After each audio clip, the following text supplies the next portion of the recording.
Welcome back to another case study episode. In today's episode, we are looking at the case of Fiona. Fiona came to us just over 6 months ago, hoping to improve her cycling, but overall fitness. And she has improved a whopping 54 watts over this 6 months. 54 watts is a monster jump. And this isn't a beginner athlete either. This is someone that came to us with a lot of experience. She was what we would call an endurance monster. And when she came to your dad, her only question was, will you let me train as much as I want? And of course, your answer was, well, no, but we'll explain what that no means in this case study. But this was another example of a highly motivated athlete. So in the episode, we're going to go through where she was fitness-wise, what she was doing wrong, potentially, where is she now, what does her improvement mean, and what do we change? So Dad, take us through. Where was she and what was that conversation like? Yeah, it's a good starting point. She wasn't doing a lot wrong. She was extremely fit. She had great endurance and she was after a coach who would help her improve her level.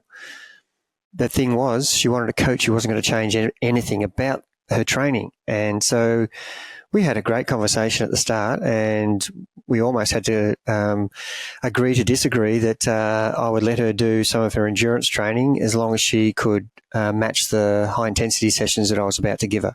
And that was an interesting scenario because, it's important that I don't have a dictatorship as a coach. I have a transparent, coordinated team approach where the athlete has got their own desires and I have to hear those desires and listen to them and try and implement them and still get them to improve, because the bottom line is they're reaching out to me because they want improvement. And if someone's reaching out and they want improvement and they don't want to change anything about their program, then I've got a real battle on my hands. So the word, I guess, is compromise, and there's a certain point where as a coach you're just not willing to compromise, and you've had plenty of those conversations before where you just say, I can't be the coach for you because I'm not willing to go that far. But this was a great example of where you were both willing to come to the table and say, well, I'm willing to compromise here. Like you just said, we make a deal about the sessions I need you to commit to, and then I'll let you do a bit more of the endurance stuff that you love. So let's go through specifically the first point. Where exactly was she? As we said, she was super fit background, endurance monster. She's done Ironman before. Her goal was to do another Ironman. She's done plenty of ultras, a 3:10 to 3:15, about that range. Marathon runner, which is unbelievable running as a marathon runner.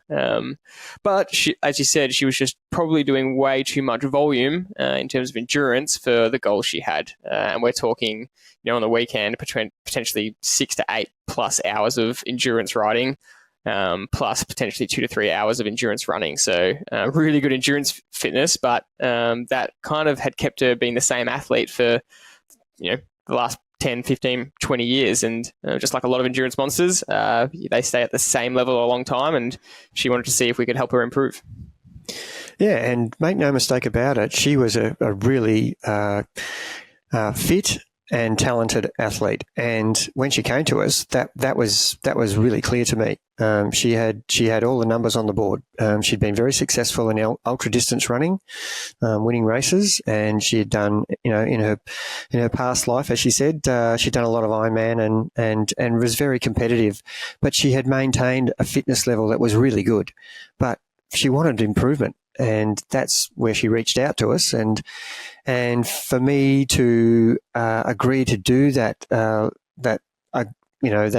request would mean change, and that's a hard thing to do when someone has been doing something for 20 years. Yes, they want to improve, but they don't want to change anything because they're so used to the routine, and that's a challenge for both the athlete and for the coach. And I found that really challenging right from the outset, and I made no bones about it. I said, look, I want this certain high intensity sessions that I think you need to implement into your program will give you instant change, but this will cause way more fatigue to you, and you may have to compromise on the amount of time you're spending with endurance. And she agreed. And one of the stipulations was, if you can't match the ranges in the power zones that we're asking you to in the high intensity sessions, then you have to reduce the amount of time you spend extra on top of the training session I'm giving you. And so we came to that compromise, and to her credit, she absolutely put her head down and nailed almost all the zones I asked her. And she started from and not so high a base as a rider. She was more a runner. So her riding definitely got the spark it needed. And so did her swimming and running for that case. She hadn't swum for years, but once we started really implementing her intensity on the bike, that was giving her a lot of cardiovascular improvement, which was going across to her swimming and her riding. And really that worked a treat, because we were getting her to work and really get to a high level of intense training on the bike, which was minimising the risk of injury, which she had experience of over the years. So that was exciting, and she agreed to that. And instantly over the first 4 weeks, we went from I think we improved 15 watts straight away in 4 weeks, and that progressed every month to between 8 and 15 watts every month improvement over 4 or 5 months, and to a point where if you look back from week 1 to where she is now, it's 50 plus watts. So it's an absolute no-brainer. Now she actually got trust in the process once she started to see improvement, and that was really good from a coach and athlete perspective, and working together. And I'm having to convince her in the start that this will work, and she's not really believing that, because she's done it a certain way her whole life. And she, to her credit, she absolutely gave it everything. And then after the first testing week, it was like, far out, you're right, it does work. And I knew it would, but I just had to see it for myself. And instantly we gained more confidence in each other. And it's been a really great journey. And she's someone I really enjoy coaching, because she is super motivated to improve, and she does everything plus extras. And sometimes the motivated athlete is really hard to coach, because they're going way too beyond where you want, as compared to the unmotivated athlete who you're trying to get to train. I'm trying to get Fee to reduce her volume, because it's not necessarily throwing a lot of volume at something is going to give you the benefit. Sometimes, less is better. And I think that's the next point. Yeah, well, I really love that example. It's such a key change that was made. But you just said, well, my rule almost, or the agreement we have to come to, is that you have to hit my midweek sessions properly and in the ranges. And if you're not hitting them, like you said, it means you're too fatigued. It means you're doing too much volume somewhere else. And so we need to reduce that volume so that you can hit them. I think that can't be understated. And that was a product of, a real lack of intensity in her weekly training. It was just a lot of zone 2 work. If we talk about the 80-20 rule, it was probably 99% zone 2 and 1% high intensity. And so the variation in training was kind of non-existent. So I want to just clearly lay out where she is now, and then we'll go through exactly, some more steps about how she got there and what you guys did as a coach athlete team, because it was a 54 watt FTP improvement, which is pretty crazy considering there was a bit of doubt at the start as to whether you could improve at all, having, such good fitness experience. But we want to know, what does that mean? Because that's an FTP test result, but what does that actually mean for real world cycling? So take us through kind of how that's improved our cycling out on the road and that experience in the real world. Yeah, and you're right. Improving your watts in a specific test is only one measurement. And as we've spoken on our podcast many times, you get a really good indication when you're with your local bunch, or you've got some Strava segments that you regularly do, or you've got a loop and all of a sudden now you're hitting better times on that Strava segment. The loop that you do used to take you an hour and a half, now takes you 1 hour 25. The bunch you ride with, they comment on, far out, you're stronger now than you have been, in the last 10 years of riding. What are you doing? I want to actually find out what you're doing. So it's one of those golden questions, isn't it? Yeah, they're the things that were happening, and that's exciting for the athlete, because they get feedback that's not just numbers driven. It's actually real life experiences, and if you're experiencing that, that it's another motivator to go, oh, I like it when people say I'm going well, and I want more of that. It's a little bit of a chemical release in your brain. It's someone's giving me kudos, and it's real. It's not made up. It's people are actually saying, far out, you're riding so much stronger and better, and you're coping with the pace better, and you look like you're pedaling better, because one of the things that we really had to work on was her low cadence, and a lot of athletes who've been riding the same way for a long time, their go-to cadence is under 80 RPM. No matter if they're on the flat, downhill or uphill, they're going to ride really low cadence, and that's a protective mechanism, because we're trying to keep our cardio as low as possible. And the minute you start bumping up your cardio, your cadence, your cardio goes through the roof. Your heart rate increases from your go-to. Yeah. From your go-to. So we really have been working on that, and she's really trying her best to get that, and I'm saying, well, you might have to drop down to the lower ranges of the power that we're asking you to get your cadence to the right zone. So we want cadence and power in the right zone so that you get the stimulus, the cardiovascular stimulus you get from riding a higher cadence in the same session is bizarre. So if I gave you 95 RPM for 5-minute efforts at 200 watts, compared to 75 RPM for 5-minute effort at 200 watts, you would have probably a 5 to 6 beats per minute lower level for the strength effort as compared to a high cadence. And that's evident every time I ask her to bump her power and her cadence to the level where I want it to be, and all of a sudden her heart rate's going through the roof. So that protective mechanism of dropping the cadence, we want to get rid of that, and that's one of the things she's really done well. And it looks like she rides better out on the road because the comments are that, you're not grinding anymore. You look like you're sitting in a better position, and you look like you're pedaling controlled and smoothly and not under pressure.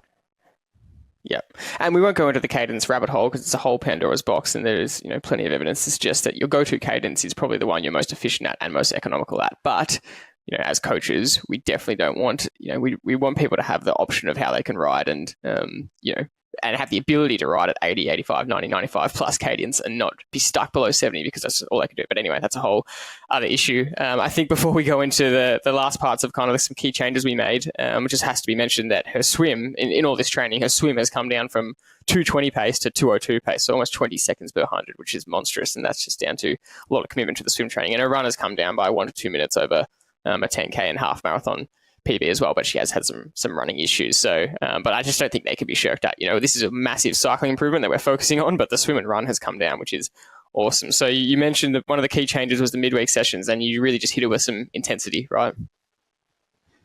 Yeah, so we know from all of the training that we've given to our athletes over, years and years of doing this, that the minute you start to give VO2 and threshold work above zone 2 and just riding in that 75 to 90% zone where it's hard all the time, keep the numbers below zone 2 and then hit the athlete with some VO2 stuff above 110% of their threshold and some threshold work, and you will get instantaneous improvement. And that was what happened. We gave her that for the first 12 weeks. It was super high intensity VO2 work where she's really being stressed and it was hard for her. And in the beginning, she had to reduce her volume because she was pretty tired from those 2 midweek sessions that were really taxing her. And, an example of how well she's coping now with the load is she's able to add more volume to those high intensity days. We've had to come to an agreement, do more volume, but it has to be in zone 1 or 2 and not add any more high intensity work to that high intensity session already. Yeah. And I love the anecdote that she told you about her conversation with her physio, where her physio kind of said to her, I don't know who the new coach is, but you must have some sort of influence because I've been trying to get you to stop doing so much volume for a long time and have failed.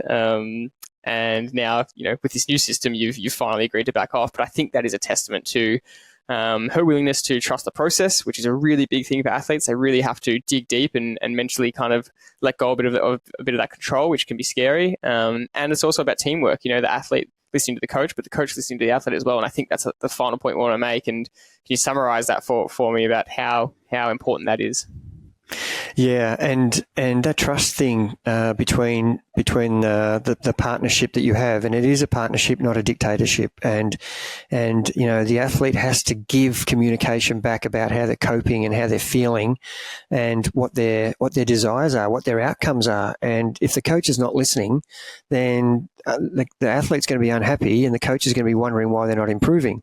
So to get that trust in the process, trust in what the coach is doing, change not for the sake of change, but change for the right things to happen, really resonated with her, and the story with her physio, just wondering how it's possible to change you after 20 years of me trying to change you to stop doing so much, and all of a sudden Johnny come lately coach comes on the scene and he can get you to stop doing so much monster endurance days, and you start improving, and that's really Fee the athlete has been really, it's been tough on her to accept that she has to do things differently. And as humans, we don't like change. We like the continuity of the known, and the unknown is what we're fearful of. And once the athlete sees that there's progress, then the trust, it's instantaneous, and that's a really better relationship. But you have to give it a chance. You can't just go, well, I've had a go for this for 2 or 3 weeks. It doesn't seem to be working. That's not how it works. You need to give something. I'm the same. If I've bought a brand new bed and after the first 4 or 5 nights it still doesn't feel like it's perfect for me, I've got to trust that the bed I selected is going to be suitable to me down the track, and eventually it will be, as long as you give it a chance. And this is what I'm always on about with most people is you can't tell whether something's working if you don't trust it and embrace it 100%. And if you do it 50% and then say it's not working, we didn't actually give it a go. So these are the things that she's done very well. She has, to her credit, it would have been hard for her because she's done this for so long. Yeah.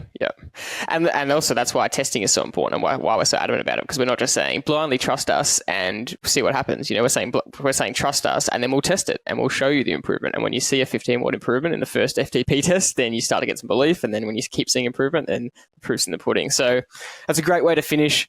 A big congratulations to Fee on some great training, some great consistency and dedication to the program to get a monstrous improvement in this. And we can't wait to see how she keeps going. But it has to be said that, as always, she's the one doing the work. So it's another great athlete improvement. And we're stoked and excited to keep bringing you these case studies, because we think they're really important to keep teaching you lessons about how you could apply these to your own training and see yourself improve. So that's it for this episode, and we'll see you on the next one.